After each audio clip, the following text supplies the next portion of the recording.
कथा में बताया गया, सत्यम वद धर्मम चर, सत्य का पालन करो, सत्य बोलना चाहिए, धर्म का पालन करना चाहिए।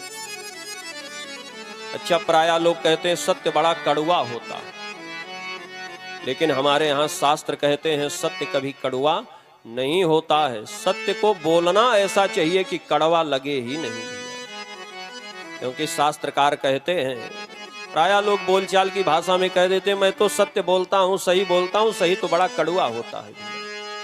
लेकिन हमारे यहाँ नीतिकार कहते हैं सत्यम ब्रूयात प्रियम ब्रूयात, सत्य बोलिए और प्रिय बोलिए, असत्य और अप्रिय दोनों नहीं बोलना चाहिए। आप लोग बाकी श्लोक तो जानते ही हैं।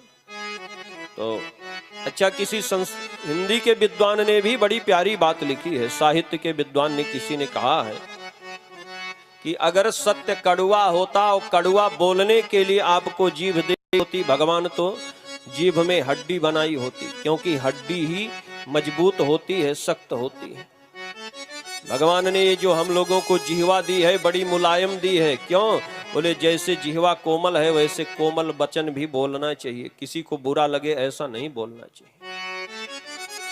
किसी साहित्य के विद्वान ने लिखा है, महाराज जी हमारे कहते थे भैया अयोध्या में कि देखो, कुदरत को ना पसंद थी शक्ति बयान में, कुदरत को ना पसंद थी शक्ति बयान में, इसीलिए तो दी नहीं हड्डी जुबान में, इसीलिए जीभ में भगवान ने हड्डी नहीं बनाई।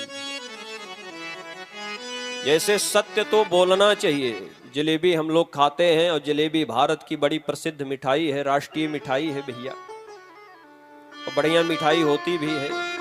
तो जलेबी जब हम लोग देखिए सब लोग खाते हैं और जानते भी हैं, जलेबी एक कड़ाही की अच्छी नहीं होती, फिर 2 कड़ाही की जलेबी अच्छी होती। पहले उसे सत्य के तेल में तला जाता है तो एकदम कुरकुरी हो जाए, बढ़िया पक जाए भैया, सिद्ध हो जाए।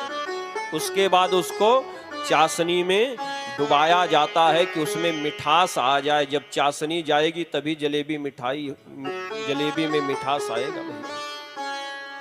इसलिए हम सत्य तो बोले, सत्य की भट्ठी पर अपनी वचन को एकदम खरा करके बोले, लेकिन ध्यान रहे केवल खरा ना बोले, उसमें मिठास होनी चाहिए। चाशनी के कड़ाही में डुबोकर तब उसको बोलना चाहिए।